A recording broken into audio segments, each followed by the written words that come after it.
Statue of unity દેશ વિદેશના પ્રવાસીઓના આકર્ષણનું કેન્દ્ર બની રહી છે। તેવામાં નર્મદા જિલ્લામાં મંજૂરી મળ્યા બાદ એરપોર્ટ વિવાદોમાં ઘેરાયું છે। નર્મદાના તિલકવાડા તાલુકાના ફેરકુવા, રૂપપુરા, ભાદરવા અને સુરવા ગામની વચ્ચેની જમીન પર એરપોર્ટ બનાવવાની મંજૂરી અપાઈ છે।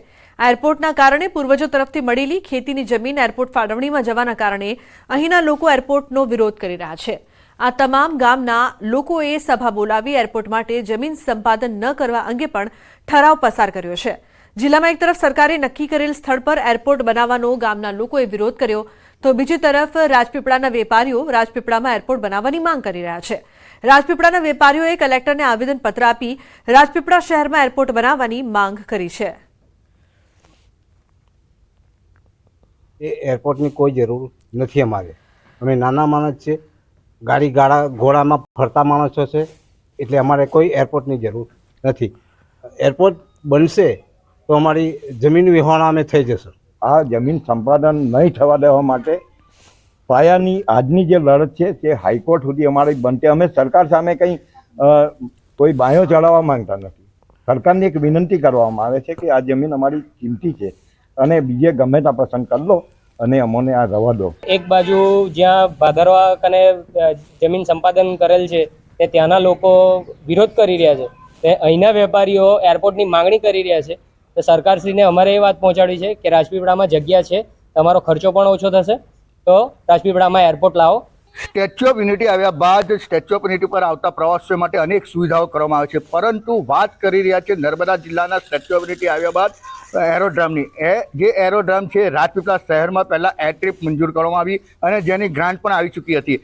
આ એરટ્રીપ મંજૂર થયા બાદ કોઈક ધોંચે પડ્યા બાદ હાલ જે વાર્તા ચર્ચાઈ રહી છે કે જે એરોડ્રામ હવે બની રહ્યું છે, જે ભાદરવા તિલકવાડાથી ભાદરવા વચ્ચે અનેક 4 થી 5 ગામો વચ્ચે બનાવવામાં આવી છે। આપણે જે છે આ ભાદરવા ગામમાં હવે એરપોર્ટ બની રહ્યું છે, જેનો ગામ લોકોએ વિરોધ કર્યો છે, કારણ કે પોતાની મોંઘામેની જે જમીનો છે એ જમીનો એરપોર્ટમાં જતી રહેતા આજે બેઘર થઈ શકે છે એમ આ ગ્રામજનો લાગે છે। જે લગભગ 4 થી વધુ ગામ લોકોએ ભેગા થઈ અને એક ઠરાવ પણ પસાર કર્યો છે કે જે એરપોર્ટ માટે જમીન સંપાદક કરવાની છે એ જમીન સંપાદક નહીં કરવી, કારણ કે પોતાની રોજગારી છીનવાનો એ લોકોને ભય છે। બીજી તરફ રાજપીપળા શહેરમાં એરટ્રીપ જે બનવાની હતી જે કેન્સલ થતાં રાજપીપળા શહેરવાસીઓ છે એ નિરાશ થયા છે। એટલે કહી શકાય કઈ ખુશી કઈ ગમની જે વાત થઈ રહી છે।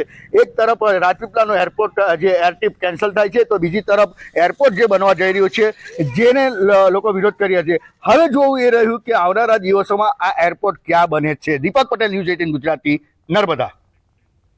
અમદાવાદમાં આડેધડ પાર્કિંગને રોકવા મનપાએ નવતર પ્રયોગ હાથ ધરવામાં આવ્યો, જેમાં સિંધુ ભવન રોડ પર આવેલા ગોટીલા ગાર્ડન પાસે સ્માર્ટ પાર્કિંગ ઊભા કરવામાં આવ્યા। આ પાયલોટ પ્રોજેક્ટ હેઠળ 5 કાર માટે સ્માર્ટ પાર્કિંગ બનાવવામાં આવ્યા, જેમાં સ્માર્ટ પાર્કિંગમાં પાર્ક કરેલી કાર પાસેથી 4 મિનિટ સુધી પાર્કિંગનો કોઈ ચાર્જ વસૂલવામાં નહીં આવે, જે બાદ નિયત કરેલ રકમ કાર ચાલકે ભરવી પડશે।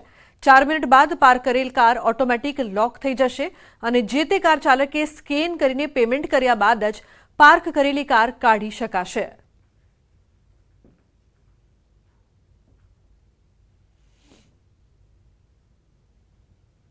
અમદાવાદ શહેરમાં આડેધડ થતા પાર્કિંગને રોકવા માટે મહાનગરપાલિકાના સ્માર્ટ પ્રોજેક્ટ અંતર્ગત એક નવતર પ્રયોગ છે તે હાથ ધરવામાં આવ્યો છે, કારણ કે અમદાવાદ શહેરનો વ્યાપ વધી રહ્યો છે। અમદાવાદ શહેરમાં ટ્રાફિકની સમસ્યા દિવસે દિવસે વધી રહી છે, તો સાથે જ એના આધારે જે જાહેર રસ્તાઓ ઉપર આડેધડ પાર્કિંગ થઈ રહ્યા છે તેને રોકવા માટે એક નવો પ્રયોગ છે મહાનગરપાલિકા હાથ ધરી રહી છે સ્માર્ટ પ્રોજેક્ટ અંતર્ગત। હું જ્યાં ઊભો છું તે સિંધુ ભવન રોડ છે, તે ગોટીલા ગાર્ડનની બહાર આપણે દ્રશ્યો જોઈ શકાય છે કે જે રીતે અમદાવાદ શહેર એ સ્માર્ટ શહેર છે એ રીતે અમદાવાદ શહેરમાં હવે સ્માર્ટ પાર્કિંગ છે તેની પણ શરૂઆત છે તે મહાનગરપાલિકાએ કરી છે। અને ખાસ કરીને આપણે દ્રશ્યો પણ બતાવી રહ્યો છું કે કઈ રીતે આખું આ સ્માર્ટ પાર્કિંગ છે તે ચાલી રહ્યું છે। અને ખાસ કરીને જેને સ્ટાર્ટઅપ કર્યું છે એ હાર્દિકભાઈ મારી સાથે જોડાયા છે। હાર્દિકભાઈ સાથે વાતનો પ્રયાસ કરશું।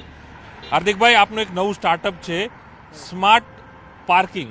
પહેલાં તો આ સ્માર્ટ પાર્કિંગનો જે ઉદ્દેશ્ય શું છે અને કેના માટે આખું આ બનાવવામાં આવ્યું છે, અને હાલ આ નવતર પ્રયોગ જે પાયલોટ પ્રોજેક્ટ છે ક્યાં શરૂ કરવામાં આવ્યો છે? ગાડી પાર્ક થવાની સાથે જ આપણે કોઈ આમાં અહીંયા વેઇટ નથી કરવાની। આપણે ગાર્ડન માટે આવ્યા છીએ, રેસ્ટોરન્ટ માટે આવ્યા છીએ, શોપિંગ માટે, તો એ આપણે કન્ટિન્યુ કરી શકીએ છીએ। ઓટોમેટિકલી ગાડી પાર્ક કર્યાના 4 થી 5 મિનિટની અંદર જે બેરિયર છે એ અપ થઈ જશે બરાબર, એના માટે અહીંયા કોઈને વેઇટ નહીં કરવી પડે. એટલે આ જે બેરિયર આપણે બતાવો આ કયું આ બેરિયર છે, આ જે રેડ કલરનું એ ચોક્કસ હજી આ રેડ કલરનું જે બેરિયર છે યસ, એ બેરિયર છે, એટલે અપ થઈ એ જશે. ઓટોમેટિકલી અપ થઈ જશે. એ કેટલી મિનિટની એવરેજ? 4 થી 5 મિનિટની અંદર, કે 4 થી 5 મિનિટનો સમય મળે છે આજે કોઈ પણ વાહન ચાલકને ગાડી પાર્ક કરવા માટે અને પેસેન્જરને ઉતારવા માટે. ઓકે, એટલે 4 મિનિટ જેવું વ્યક્તિ પોતાનું વ્હીકલ અહીં પાર્ક કરે એટલે ઓટોમેટિક 4 મિનિટમાં એ જે આ રેડ કલરનું જે છે એ અપ થાય. એને કઈ સિસ્ટમ કે કોઈ સેન્સર હોય છે તેના આધારે ત્યારબાદની આખી પ્રોસેસ શું હોય છે એ પણ સમજાવો. જેમ કે અમે સેન્સરની મદદ દ્વારા અમને મતલબ મશીનને ખબર પડે છે કે ગાડી ઉપર પાર્ક થઈ ગઈ છે અને એના પછી એ સિગ્નલ આપે છે બેરિયરને કે ભાઈ ગાડી ઉપર આવી ગઈ છે. એટલે જ્યારે બેરિયર ટાઈમ ગણતરી કરે છે કે ભાઈ 4 મિનિટ થવા બાદ બેરિયર અપ થઈ જાય છે. ત્યારબાદ શું એ પણ ડેમો બતાવો. જેમ કે રિટર્ન આવીએ છીએ બરાબર, તો રિટર્ન આવવામાં પછી જેમ કે આની ઉપર દરેક ઉપર એક QR કોડ આપેલા હશે. QR કોડને સ્કેન કરવાથી એક રિસિપ્ટ જનરેટ થશે. આપણે જોઈએ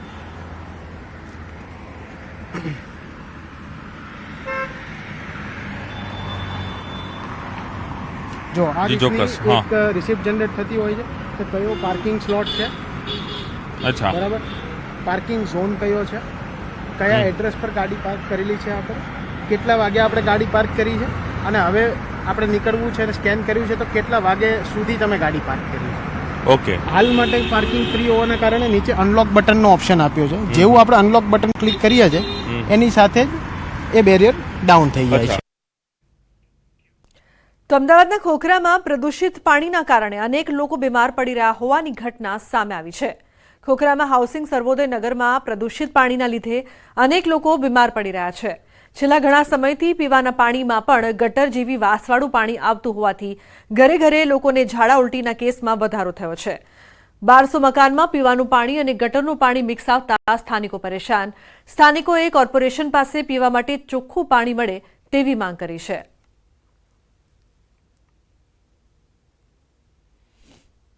પાણીનો TDS ઘટાડવા માટે ખાસ કરીને આરો પ્લાન્ટનો ઉપયોગ લોકો કરતા હોય છે, છતાં પણ બીમારીની હાલતમાં અત્યારે અમદાવાદના ખોખરા વિસ્તારમાં લોકો જોવા મળી રહ્યા છે.